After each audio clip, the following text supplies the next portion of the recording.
Guys, na ako ipakita sa inyo ano. Bag-o ni siya nga style sa bungbong.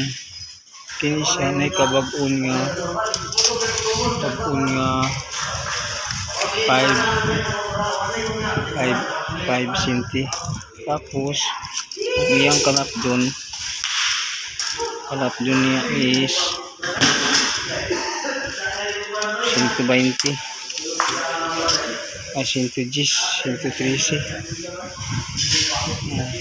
Pwede ni sa bongbong or kisame. Kita na ko sa inyo ha kung unsaon pag-install.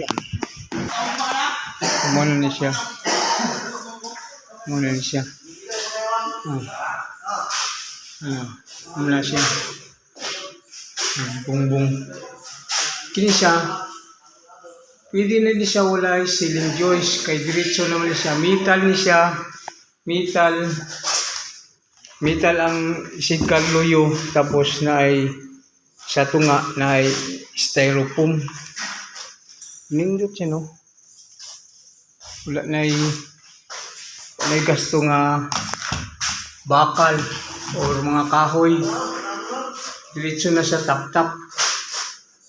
No, napoy bintana, pwede po butang bintana. Pero nindot ni siya kay ang iyang kon lang aluminum. Bali ayang ipahaom sa iya aluminum. Ang gaan lang ang pagkabuhat.